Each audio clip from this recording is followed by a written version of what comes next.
Metrópolis entrevista hoje Marconi Perillo, presidente nacional do PSDB. Marconi Perillo que marcou aí grandes momentos à frente do governo de Goiás, também no Congresso Nacional.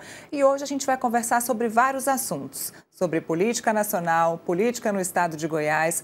Vamos falar também sobre o partido, o futuro do PSDB e como o PSDB vai se encaixar e os caminhos do trilho das eleições de 2026. Eu já abro para cá. E já agradeço. Muito obrigada, presidente, por estar aqui conosco no estúdio do Metrópolis. Obrigada pela gentileza. Obrigado, Neila. Obrigado a todos os telespectadores, internautas que estão focados aqui no Metrópolis, que é hoje um dos órgãos de imprensa mais importantes do Brasil. Alegria, uma honra estar aqui com vocês. Honra é toda nossa. Olha, aproveitando para você que está nos assistindo, como eu disse aqui na nossa abertura, o presidente do PSDB Nacional, agora, enquanto presidente do PSDB Nacional, já tem uma carreira extensa aí no Congresso Nacional, também 4 mandatos aí à frente do governo do estado de Goiás. E essa é a minha pergunta, agora, enquanto presidente do PSDB, mas qual o caminho de Marconi Perillo para 2026? Bom, a minha trajetória no PSDB já dura 30 anos. No dia 27 agora de setembro, eu comemorei 30 anos de filiado. E fiz uma comemoração com os meus amigos, com os meus correligionários, porque hoje em dia não é fácil você ter alguém que fique num partido só durante tanto tempo. Tem muito político que é como folha de bananeira, né? Cada hora está num lugar. Muda, é como macaco em galhos de uma árvore, toda hora está num canto. Eu respeito muito o programa partidário, respeito muita coerência que a gente tem que ter na política. E já estou há muitos anos. Estou também terminando o mandato como presidente nacional do PSDB. Agora, no final de novembro, completo meus 2 anos. Abdiquei da reeleição, porque eu quero focar nas eleições estaduais em Goiás. Talvez outros não tivessem feito isso, mas eu abdiquei desse direito que eu tenho. Estou terminando, graças a Deus, bem esse trabalho. Andei o Brasil inteiro, 2 vezes, pelo menos, cada estado, trabalhando para fazer o PSDB, ajudar a fazer o PSDB ressurgir. É um partido que tem a tradição do nosso. Disputou praticamente todas as eleições presidenciais, à exceção da última, que deu tantas contribuições ao Brasil, como o Plano Real, como os medicamentos genéricos, a telefonia, um telefone acessível a todo mundo, e tantas outras mudanças no Brasil e nos estados, não podia continuar como estava, né? Caminhando para a morte. A gente conseguiu dar uma oxigenada, nós conseguimos tirar o partido da UTI depois de chegar a um ponto muito ruim por causa do número baixo de deputados federais, senadores. Nós estamos hoje vivendo um momento de ânimo. Chegamos a pensar em fusão, em incorporação, mas tomamos a decisão ao final, e não só eu, mas a gente tem um grupo responsável por esse trabalho, né? Chegamos à conclusão de que dá para a gente fazer uma bancada bem maior no ano que vem. Dá para a gente ter alguns candidatos a governos, ao Senado, e eu me incluo entre esses candidatos. Não tinha pensado em aceitar uma pré-candidatura agora, mas nesse movimento que fizemos lá, houve um trabalho de muita gente para que eu já me declarasse. Eu acabei me declarando pré-candidato. Foi bacana, foi legal, estou feliz, estou me sentindo bastante leve e muito bem recebido. Por que eu tomei essa decisão? Primeiro que é uma coisa que está vindo de baixo. Eu não tenho máquina, não tenho estrutura, não tenho poder, também tenho poucas prefeituras, mas eu percebi que há uma vontade de um segmento, de uma parcela grande, significativa da sociedade goiana, que deseja uma candidatura minha. Hoje a gente tem por volta de 25%, ou seja, 1/4 do eleitorado, ou mais um pouco, dizendo que votaria em mim para governador. Eu jamais poderia deixar uma parcela tão significativa da sociedade sem uma resposta. E a minha ideia é trabalhar um plano de governo que contemple Goiás hoje e daqui a 20, 30 anos. É preciso que a gente tenha planejamento, que a gente tenha estratégia para que um estado como Goiás, com tantas potencialidades, possa ser competitivo, produtivo, gerador de oportunidades. Olha, eu vou falar de PSDB daqui a pouquinho, mas vamos continuar falando então um pouquinho sobre o estado de Goiás. Goiás que veio aí de toda a sua gestão, a gente enquanto jornalista não tem muito essa prerrogativa de ficar fazendo críticas ou elogios ou esse ou aquele estado, mas de fato o governo de Goiás ele se destaca por vários motivos, tanto o governo agora do governador Caiado, porque já vinha vindo de um governo, de um estado já que estava todo azeitado, todo bonitinho, arrumadinho. Então, o governo de Goiás, hoje, ele se destaca mesmo, é um estado que se destaca em vários braços, principalmente do agronegócio. Estamos discutindo muito, esse momento agora, que é um ano pré-eleitoral, sobre planos de governo. Por quê? Na eleição passada, a gente falava muito sobre pessoas, sobre candidatos, esse ou aquele candidato. E ontem mesmo a gente conversou aqui no Metrópolis, no nosso programa, sobre essa questão de um plano de governo. Assim, as pessoas hoje elas querem saber o que aquele candidato tem para a sua cidade, para o seu estado, para o seu país. O que a gente pode esperar de Marconi Perillo para o estado de Goiás? Olha, em qualquer atividade, mas sobretudo na vida pública, é preciso ter projeto. Por que o governo JK deu tão certo? Porque o JK tinha um plano de metas, que era 50 anos em 5. Era um plano ousado, construir Brasília, abrir a Belém Brasília, trazer a indústria automobilística e tantas outras indústrias de base para o Brasil. Era uma meta ousada, mas ele tinha um plano, um planejamento. Por que o Fernando Henrique, o governo FHC, deu certo? Ele também tinha um planejamento de médio e longo prazo. Por que Goiás está dando certo? É porque lá atrás, 28 anos atrás, quando eu me candidatei, eu apresentei um plano, um projeto para o estado de médio e longo prazo. Tem um monte de coisa que está acontecendo agora que foi plantado lá atrás. Você não vê uma árvore frondosa se ela não tivesse sido plantada lá atrás, com boa semente, sendo regada, trabalhada, para que ela chegasse a ser uma árvore frondosa. Foi o que a gente fez em Goiás. Quando eu assumi o estado, eu tinha só 35 anos. Era uma ousadia, né? Ninguém imaginava que eu ganhasse do Iris Ezende, que tinha naquela época 80%. E eu ousei disputar, apresentar um projeto ousado naquela época. E quando ganhei, eu procurei reunir todas as forças produtivas e sociais do estado para a gente fazer um governo de coalizão. Eu fiz um conselho dos ex-governadores, que tinham mais experiência, e de políticos mais experientes do que eu, e eu via mensalmente, às vezes até uma frequência maior, esses governadores sobre o que eu estava pensando e fazendo. E me debrucei a um plano estratégico para o estado, que tinha naquela época, era um plano para 10 anos, depois a gente ampliou isso para mais tempo, e eu botei mãos à obra. Fui atrás de indústrias, buscar indústrias em São Paulo, em todo canto do Brasil, no exterior. A gente só tinha 12 indústrias de álcool e açúcar, por exemplo, de etanol. Eu deixei mais 26. A gente não tinha um parque automobilístico de produção de automóveis, máquinas, a gente também deixou. A gente não tinha um polo de fármacos, de indústrias farmacêuticas. Não tínhamos um polo alimentício também definido. Então, a gente foi trabalhando tudo isso, aliado à redução de impostos para as cadeias produtivas mais importantes. A gente tinha problema com a exportação de carne por conta da aftosa e por conta do ICMS. Eu diminuí de 7 para 3 o ICMS da carne. Conseguimos liberar a carne goiana da aftosa. Fizemos um trabalho de muita parceria com o agro e as coisas foram acontecendo. E o trabalho era estruturar o Estado do ponto de vista de infraestrutura, do ponto de vista tributário, do ponto de vista de saúde, segurança e educação. Eu criei uma universidade para isso e expandi essa universidade por todo o Estado.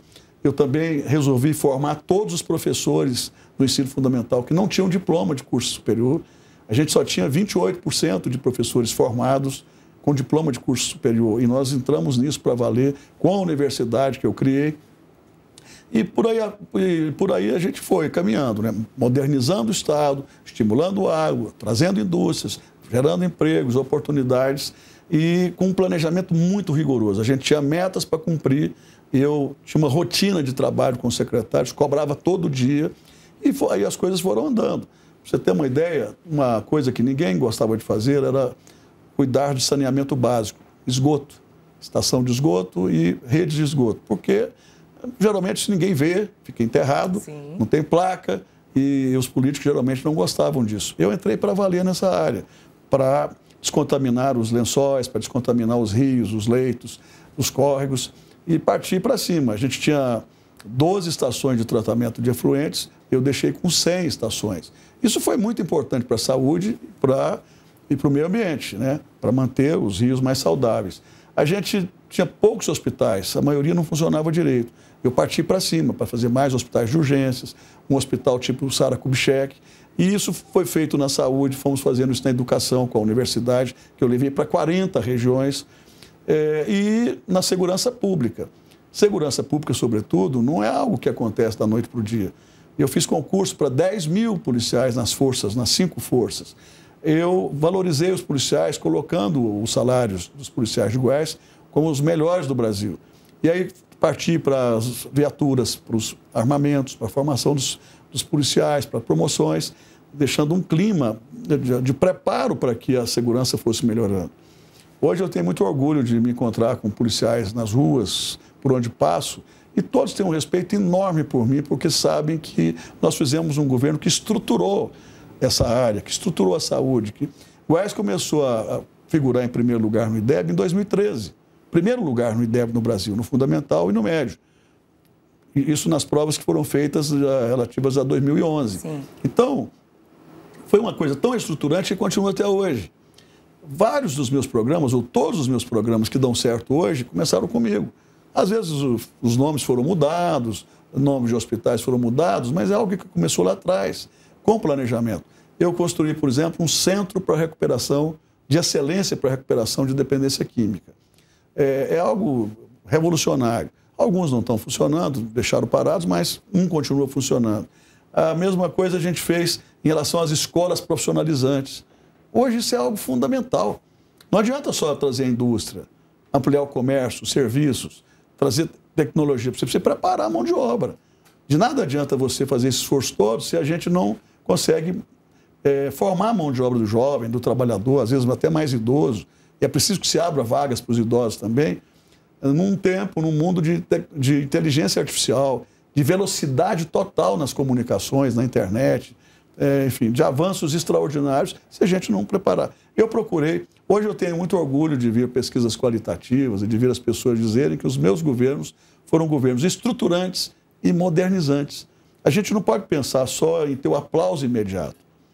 Às vezes é bom você ter a crítica num determinado momento, mas fazer algo que mesmo que colha críticas imediatas, no médio e no longo prazo, essas coisas se perenizem.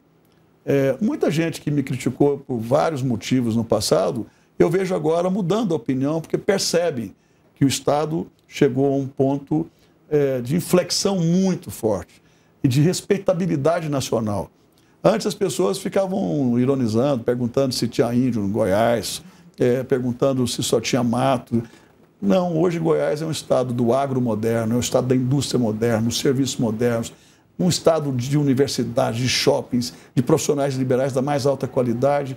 E isso tudo, de alguma maneira, cresceu, enfim, coletivamente, mas sob uma liderança que compreendeu que era preciso planejar. Sem planejamento, ninguém vai a lugar algum. Presidente, vamos supor que as eleições já tenham acabado. Vamos supor que o senhor esteja à frente do governo do estado de Goiás. Hoje, se o senhor pudesse escolher um ponto para levar à frente, para melhorar ou para focar no estado de Goiás, qual ponto seria esse? Eu focaria totalmente na tecnologia, na educação, na formação profissional, para que, e é claro, aliado a isso, buscando mais indústrias e tal, mais comércio, fortalecendo tudo. Mas eu focaria, como eu já fiz da outra vez, na juventude. Preparar a mão de obra da juventude, tecnificar a juventude, ver o que falta, quais os gargalos que faltam, para que o Estado tenha condições de fazer uma boa formação. Se a gente tem hoje esse avanço inteiro, e todo mundo já recorrendo à inteligência artificial, por que não preparar para valer a estrutura que o Estado já tem, ou eventualmente agregar mais alguma estrutura física, para que a gente tenha o que há de melhor no mundo para formar, para tecnificar, para preparar o jovem para os desafios do futuro. Hoje em dia, a gente não precisa esperar 5 anos para ver uma mudança. Ela acontece a cada mês, a cada dia, a cada hora. As coisas vão se multiplicando, os avanços vão se multiplicando. Então, eu faria de novo. Primeiro, pegar a Universidade do Estado, que fechou muitas unidades, que não está sendo muito bem gerida, pegar essa universidade e de novo colocar dinheiro nela para que ela volte a ser uma das melhores do Brasil. Porque é nela que estudam os filhos dos trabalhadores, porque ninguém paga, né? Nós temos muitos doutores, dezenas de doutores e de mestres na universidade, centenas. Preciso que essas pessoas tenham condições de trabalhar e dar o melhor de si, aliado a todos os equipamentos tecnológicos, para a gente formar mão de obra de terceiro grau. Mas, ao lado disso, utilizar o que a gente já tem e também comprar vagas no Sistema S, em outros institutos que produzem, que têm programas de qualificação de mão de obra, e focar naquilo que realmente é interessante para agora. Não é você, às vezes, desperdiçar dinheiro para algo que não vai render nada. Você tem que ver o seguinte: quais são as disciplinas, quais são as matérias que serão fundamentais para serem aprendidas com vistas a esse mundo de tecnologia completamente avançado. Então, eu focaria tudo nisso. Mas é claro que, além de focar no jovem, e vai ser minha prioridade, focar para valer, preparar o jovem do ponto de vista de tecnificação, de qualificação. Eu pretendo, sendo eleito, e você diz, se eu fosse governador hoje, retomar um programa ousado de moradia e de melhoria de moradias. Não há nada mais importante para uma família do que uma moradia. Uma casa própria, sim, uma moradia mais digna. Eu tinha um programa chamado Cheque Reforma. Eu até vi agora o governo federal lançando um programa de reformas. Sim. Eu fiz isso há 20 anos atrás, que chamava Cheque Reforma, que é um dinheiro que você dá para a família melhorar a casinha dela. Às vezes precisa de um muro, precisa de um forro, precisa de mais um quarto, porque nasceu mais um filho, precisa de um banheiro, precisa de, enfim, um piso, pintar, melhorar o aspecto da casa. Então, esse é um programa interessante, que é você ajudar a melhorar a casinha de quem já tem. Ou substituir a casinha que é de papel, de papelão ou de madeira, por uma casa digna de alvenaria. E um programa robusto para a construção de moradias, como eu já fiz no passado, envolvendo Caixa Econômica Federal e municípios, além do governo do Estado. Esse também é um programa. Eu tenho uma outra ideia na saúde, que é complementar o que a gente já tem. Eu deixei uma estrutura bastante sólida lá de hospitais, pegar esses hospitais, ver o que está faltando, porque deu uma caída, pegar o que está faltando, ajustar de novo para a gente ter um excelente nível e uma excelente qualidade de atendimento e complementar o que a gente precisa, o que falta hoje para cirurgias eletivas. Tem filas aí de dezenas de milhares de pessoas que ficam 3, 4 anos esperando para fazer uma cirurgia. Sim. Leitos de UTIs, leitos hospitalares e de diagnóstico. Esse é um outro problema. A pessoa precisa fazer um raio-x, uma ressonância, uma tomografia, ou um outro tipo de diagnóstico, né? E demora, não tem. O que eu pretendo fazer? Dentro da lei, naturalmente. Comprar esses espaços, essas vagas nos hospitais privados, fazer convênios e dizer, olha, vamos zerar a fila de cirurgias eletivas. Vamos deixar as pessoas mais simples, as pessoas que não têm acesso a plano de saúde, vamos deixar essas pessoas em condições de, precisou, se não tem no hospital público, tem no hospital privado pago pelo governo do Estado. E numa tabela que realmente estimule o dono do hospital privado a atender. Sim. Porque a tabela SUS, ela não estimula, é muito baixo o que o SUS paga. Então é preciso que o governo... Eu já fiz isso com leitos de UTIs. Na minha época, eu comprava vagas de 1.000 leitos de UTIs, e aí a gente tinha as vagas quando havia necessidade. Então, assim, são muitas as ideias que eu tenho. Por exemplo, na segurança pública, hoje tem um problema. Os policiais estão muito estressados, porque há uma sobrecarga enorme. Não foi feito concurso nos últimos tempos, e a sobrecarga é grande. E aí todo mundo trabalha horas extras, né? E só esse ano a gente já teve uma incidência de pelo menos 10 mortes por suicídio na área da segurança. Então é preciso oxigenar, fazer mais concursos, para que a gente tenha uma polícia pronta, azeitada. E assim, se tem alguma coisa que veio de lá dando certo, que está dando certo agora, o que eu pretendo? Fazer com que continue dando certo e melhor ainda. Mas para isso é preciso que a gente amplie também o quadro de policiais, como a gente precisa fazer concurso na área de educação, para professores e em outras áreas. Valorizar o servidor público para valer.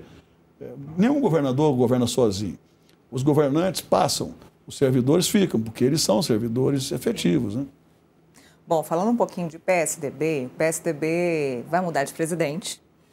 O mandato termina agora, o mandato de 2 anos à frente da presidência termina. E antes da gente falar de quem vem como presidente agora, eu queria saber qual vai ser o seu caminho dentro do partido. Claro, a gente já sabe qual vai ser o seu caminho político, mas qual o seu caminho dentro do PSDB, dentro da instituição PSDB?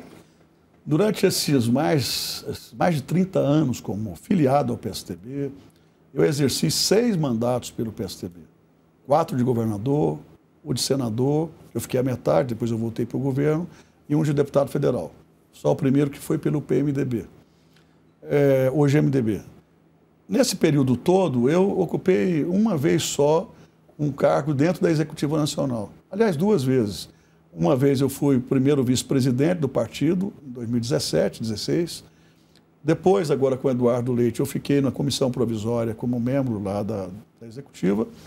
E agora, 2 anos, presidente do partido, com muita honra.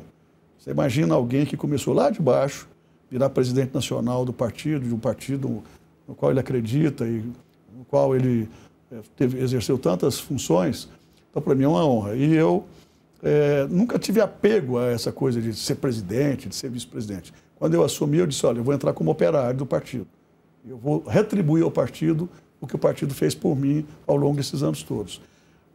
Tem um acordo entre nós lá do partido de que eu seja o presidente do Instituto Teotônio Vilela, que é a fundação do partido, que trabalha projetos, ideias, faz seminários, enfim, é uma fundação que trata de conteúdo, que trata de conceitos, trata de programa, de projetos. E como eu terei um tempo menor para me dedicar, já que eu vou estar me dedicando à política em Goiás, eu quero compor uma direção de pessoas de alto nível que me ajudem a preparar, por exemplo, um programa para o país e programas para os estados, onde a gente vai disputar, e também a preparação e qualificação dos nossos candidatos a senadores, deputados federais e deputados estaduais. Isso dando certo, eu vou ficar feliz, porque eu acho que eu vou poder colaborar mais uma vez com o partido, e agora do ponto de vista mais intelectual, mais do ponto de vista de conteúdo, e principalmente também trabalhando a juventude. É importante a gente apoiar a vinda de pessoas mais jovens e qualificá-las também com cursos de formação, para que a gente tenha quadros que possam renovar o partido além da gente, né? Eu me situo na 2ª geração de políticos do PSDB. A primeira geração é a geração do Fernando Henrique, do Serra, do Covas, do Montoro, do Zé Richa, do Tasso Gereissati, né? Eu sou de uma 2ª geração, na qual eu me incluo. Também tem outros como Aécio Neves, que já foi candidato a presidente da República, foi governador de Minas, Beto Richa, no Paraná, e muitas outras pessoas que são dessa chamada 2ª geração. Já há uma 3ª geração, e eu estou falando aqui agora de uma 4ª geração de jovens que possam vir para o partido e estarem preparados, de acordo com o que estabelece a social-democracia, o programa, os conteúdos, e novos conteúdos que certamente virão, para a gente oxigenar o partido. Nós acabamos de receber a filiação do Ciro Gomes, que já foi do PSDB há 30 anos atrás. Ele vem como pré-candidato a governador do Ceará, com toda uma bagagem, toda uma experiência. Isso é bom, fortalece o partido. Eu tenho a minha pré-candidatura, provavelmente outros terão suas candidaturas nos estados. Mas, na minha opinião, eu só vou me sentir vitorioso mesmo se eu conseguir trazer bastante jovens que possam representar essa 4ª geração de tucanos. Bom, falando em tucanos, o PSDB, como o senhor mesmo disse, estava num momento ruim, um momento que precisou até pensar aí nessa questão de uma federação, desistiram da federação. Eu já até havia perguntado para o senhor, a gente conversou aqui até com a Andresa sobre a questão do Ciro, o senhor agora confirmou, a gente já sabe da entrada do Ciro no PSDB. Podemos esperar, então, um crescimento e um retorno do PSDB aí, principalmente com a entrada do Ciro, um refresh, digamos assim? O Ciro, ele estava como uma noiva aí, sendo escolhido por outros partidos, acabou indo para o PSDB, para a casa antiga dele. Não vamos poder contar com o Ciro, então, na questão da eleição presidencial. Vamos contar com ele dentro do Ceará, é isso? Olha, essa foi uma articulação conduzida pelo senador, governador Tasso Gereissati, amigo do Ciro há décadas, foi sucessor do Tasso lá no governo do Ceará, e toda a discussão que houve entre nós foi no sentido de uma candidatura dele a governador do Ceará. É claro que isso vai fortalecer muito o partido lá no Ceará e na região Nordeste, eu não tenho dúvida sobre isso. Mas nós estamos hoje com os pés muito no chão, porque nós só temos, Neila, a gente tem um fundo partidário hoje pequeno. Como o Centrão está em todos os governos, pega ministérios, tem emendas, eles foram crescendo. melhorando bancadas, e com isso, quanto mais deputado federal tem, mais dinheiro do fundo partidário, do fundo eleitoral, tempo de televisão. Então, eles se preocuparam em fazer bancadas. E nós ficamos preocupados com coerência e não participar de governos que não tinham a ver com a gente, né? Ou da direita ou da esquerda. E isso acabou sendo ruim, muito difícil. Hoje, esses partidos têm tempo de televisão maiores e muito mais dinheiro. Então, o que cabe a gente fazer? A gente tem que ter uma estratégia, a gente tem que ter um planejamento também e temos que ter os pés no chão da realidade. Qual é a estratégia nossa hoje? Alguns candidatos a governos, porque isso gasta dinheiro também, alguns candidatos ao Senado para a gente manter uma bancada de senadores, uma liderança, né? Quando eu cheguei ao partido, a gente tinha um senador. Hoje a gente tem 3. Então é manter os 3. 2 dos 3 vão ser candidatos à reeleição. Então a gente precisa eleger os 2 e mais um. E dobrar, pelo menos, a nossa bancada de deputados federais. A gente tinha 13, chegou mais um deputado, o deputado Marcelo, do Rio de Janeiro, 14. Agora vamos receber, sábado, o deputado Luciano, também do Rio de Janeiro, 15. Segundo o Aécio Neves e o líder da bancada, o Adolfo, a gente está trabalhando mais uns 5. Poderemos perder na janela alguns. Então, a ideia é a gente ficar aí com o que a gente já tinha, talvez uns 15 ou mais após a janela, e trabalhar para dobrar esse número nas eleições. Então, pé no chão, candidato a presidente, nós não estamos ainda tratando disso, porque a gente tinha o Eduardo Leite. O Eduardo Leite saiu do partido e a gente não está muito tratando isso agora, porque candidatura presidencial, para uma situação como essa, exige muitos gastos. E eu não sei se o PSDB terá condições de arcar com gastos presidenciais. A gente está fazendo todo um trabalho de reestruturação, de ressurgimento do PSDB, que, na minha opinião, é vital para o debate, para o bom debate, o debate qualificado no Brasil, mas fazendo isso de uma forma bastante criteriosa, com todo o cuidado para a gente cumprir a nossa meta. Não é só escapar da cláusula de barreira, não. Isso a gente não vai ter problema. O que a gente precisa é dobrar o número dos deputados, para a gente voltar a ter tempo de televisão, voltar a ter mais musculatura e voltar a ter protagonismo no debate nacional. Até porque, depois da redemocratização, o PSDB sempre foi o partido que participava do debate político. A gente sempre teve o PSDB, a gente cresceu vendo o PSDB no debate político, né? Tanto que o nome tucano, os chamados tucanos, eram muito fortes. Depois aí veio uma polarização entre PT e PSDB, e agora o jogo mudou um pouco, mas a ideia, então, é fortalecer o partido dentro do Congresso Nacional, até porque as eleições dentro do Congresso Nacional vão ser disputadíssimas o ano que vem, talvez até mais do que da própria presidência da República, e o foco agora do partido é esse, criar essa musculatura que o senhor falou dentro do Congresso. O Congresso ganhou um protagonismo muito grande, por várias razões. O Executivo acabou se enfraquecendo nos últimos anos, mas eu diria que houve uma capturação do orçamento federal pelo Congresso Nacional, com as emendas impositivas, emendas de bancada, orçamento secreto. Isso fortaleceu muito os atuais parlamentares, porque eles acabam tendo dinheiro para irrigar suas bases, né? O Executivo acabou se enfraquecendo, porque não tem também hoje uma capacidade, em nível nacional, de formular um plano de governo de longo prazo, e eu acho que isso traz um prejuízo para o Brasil. E quem tem mandato tem muita força para poder ser reeleito. O PSDB vai voltar, vai buscar ter de novo protagonismo no Congresso, mas ter protagonismo na discussão nacional em termos de projetos, em termos de programa. Está muito rasa a discussão. O Congresso se debruçou outro dia, uma parte considerável do Congresso, a debater a questão da impunidade dos parlamentares. Houve uma reação do Brasil, uma reação nacional, e felizmente isso foi derrubado no Senado. Algo muito, na minha opinião, muito errado. Acho que foi uma discussão muito inoportuna. Eu espero que a gente tenha que debater algo muito mais importante, muito mais relevante, do que falar se você é contra ou a favor do Alexandre de Moraes, se você é a favor ou contra o Lula, se você é a favor ou contra o Bolsonaro. Quando eu fui senador, o debate era outro. A gente debatia em torno das agências reguladoras, de programas que fossem importantes para reduzir as desigualdades sociais, as discrepâncias regionais, discutir políticas de saúde, de segurança, de educação, de infraestrutura, de saneamento básico, de habitação. Hoje você tem um debate muito raso. E eu acho que o PSDB não é melhor que ninguém, mas o PSDB tem uma coerência. Nós não participamos de nenhum governo que não fosse governos que tivessem identidade com o nosso pensamento. O PL, por exemplo, já foi 2 vezes vice do Lula. Nós guardamos uma coerência e por isso nós quase acabamos. Nós estamos sendo resistentes e estamos dando a volta por cima. Nós desistimos de fusão, desistimos de incorporação, não estamos pensando em federação, estamos pensando em nos organizar, e estamos nos organizando. Eu vou deixar uma situação bem melhor quando sair agora, mas ainda temos muitos desafios pela frente, que é a nossa consolidação novamente como um player, como um protagonista que possa influenciar no bom debate, no debate de ideias.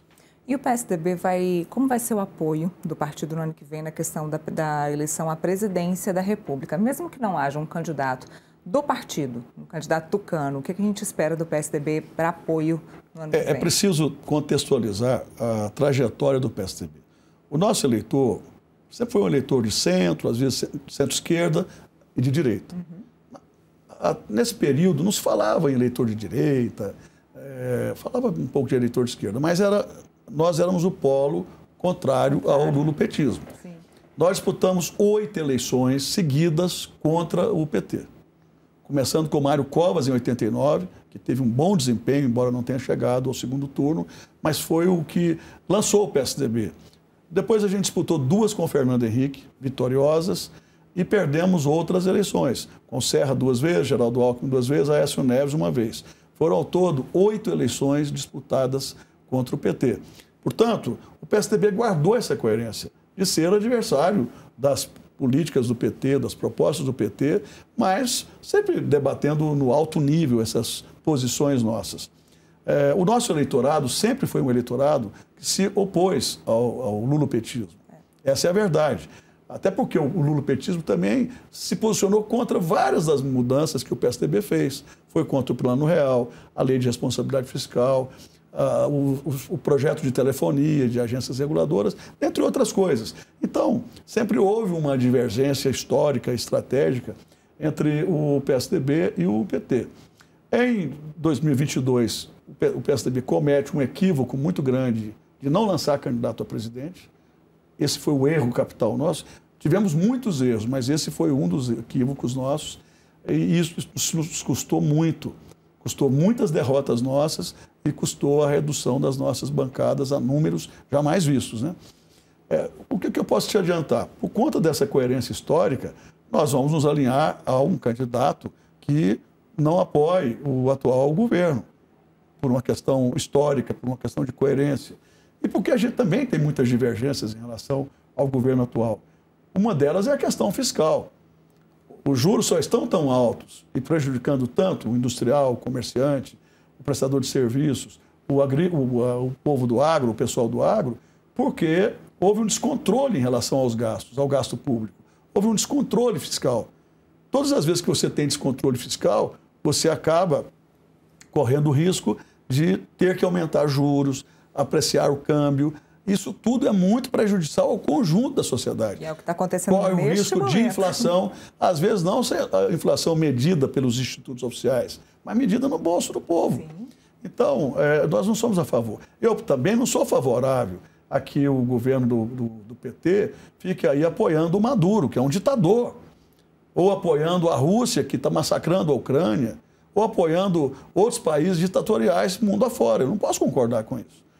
Então, existem diferenças nítidas, ideológicas, entre o nosso pensamento, que sempre foi um pensamento mais de centro democrático, e democrático mesmo, né? Não é falar em democracia aqui e apoiar ditadura na Venezuela, ditadura na Nicarágua, ditadura em Cuba, para falar só da nossa região.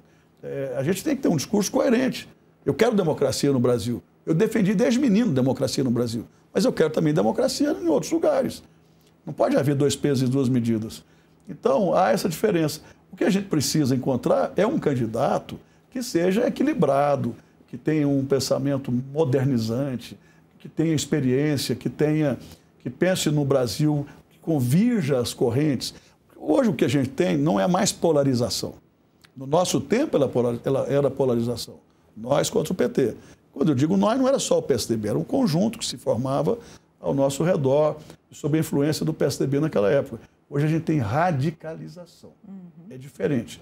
Uma coisa é polarização, outra coisa é radicalização. E eu vou continuar trabalhando para que a gente não tenha radicalização, para que a gente tenha protagonismos diferentes, divergências, para que a gente tenha polarização, mas que a gente pense no Brasil. É preciso pensar, em primeiro lugar, no Brasil. E esse é o nosso objetivo. É a gente ter algum candidato que não seja radical, que possa vencer as eleições e fazer uma concertação no Brasil de tal modo que a gente tenha pessoas que pensem, que planejem e que possam, de novo, devolver ao Brasil bons governos, governos que realmente resolvam, resultem em entregas, governos de resultados, como a gente já teve em alguns momentos da nossa história. Bom, se o cenário hoje, eleitoral, fosse hoje, a gente teria aí Lula, porque a gente já sabe que a esquerda não tem um outro candidato, e o Lula acabou de dizer que sim, vai ser o candidato para a presidência em 2026. E teríamos aí Tarcísio, claro, ainda não bateram o martelo, a direita ainda não se manifestou, mas hoje teríamos esse cenário entre Lula e Tarcísio. O PSDB apoiaria Tarcísio? Olha, repito, ainda não está na hora da gente falar disso, até porque eu também não vou ser o presidente do partido nas eleições. Certamente eu vou ter influência na decisão do partido, mas não seria o presidente. E esse é um assunto que vai ser tratado interna corporis, pela direção executiva, pelo diretório. Mas o que eu posso te dizer é o seguinte: há 3 meses atrás, 4 meses atrás, o Lula estava meio fora do jogo. Ele nem tinha ainda se colocado como candidato. Erros grosseiros de alguns figurões da direita, da extrema-direita, recolocaram o Lula no governo. Essa história do tarifaço foi um tiro no pé, porque prejudicou o Brasil. E muita gente sensata, eu não vou dizer que quem é insensato não gostou, não tenha gostado, mas pessoas sensatas que sentiram na pele esse drama do tarifaço não gostaram. Sim, de ver que algumas pessoas do Brasil estão trabalhando contra o Brasil, mesmo que isso seja uma estratégia política. Então cometeram muitos erros, o próprio Congresso cometeu erros como essa PEC da impunidade, né? Esqueci o nome que eles colocaram lá. PEC da blindagem. Blindagem, que é a PEC da impunidade. Assim. Então, muitos erros sucessivos foram acontecendo. O Lula acabou sendo beneficiado por tudo isso, já se lançou candidato. Eu não sou apoiador dele, mas é preciso admitir que ele volta como um player forte. Caberá à direita, ao centro, buscar candidatos que realmente fujam desse extremismo. O eleitor vai votar num candidato que seja um candidato mais ou menos do centro, da direita, porque senão vai eleger o Lula. Ou a gente apresenta para o Brasil um candidato que dê a confiabilidade necessária ao eleitor que está pensando no Brasil acima de tudo, ou então a gente corre o risco de não ganhar. E eu quero ganhar, eu quero vencer, mas eu quero vencer com alguém que tenha cabeça, que pense no Brasil, que tenha conteúdo, que tenha um bom projeto. O Brasil precisa voltar a ter um bom projeto. E eu vou trabalhar duro para que a gente tenha o melhor candidato ou a melhor candidata e que possa incorporar esse espírito. Muito bem, presidente. Te agradeço muito por estar aqui conosco, pela gentileza de vir aqui ao estúdio. Falamos sobre muita coisa e a partir de agora a gente começa a acompanhar a sua campanha aí à frente do estado de Goiás e continuaremos, claro, acompanhando o PSDB com o Aécio à frente e o senhor também lá dentro. Muito obrigada. Eu que agradeço. A gente conversou de muitos assuntos, Neila, mas deixa um monte de coisa para falar, porque também o tempo é curto. Quando você precisar de falar de outros tempos, estou à sua disposição. Abraço a todos os telespectadores, internautas. Repito, uma honra estar aqui no Metrópolis, que hoje é um conglomerado jornalístico que é visto e é respeitado Brasil afora. Olha, aqui comigo, você hoje acompanhou a minha entrevista do Metrópolis, entrevista com o Marconi Perillo, que é presidente nacional do PSDB. Falamos, como ele disse, sobre muitas coisas, outras, claro, ficaram pendentes. Falamos sobre eleições presidenciais de 2026, sobre as eleições no estado de Goiás, também sobre as condições do estado de Goiás agora e como podem ficar, e também o futuro do PSDB. Entrevista que fica aqui no nosso canal do YouTube, então, sempre que quiserem acessar, está disponível aqui no nosso canal. As notícias sempre no nosso portal, metrópolis.com. Tchau, tchau.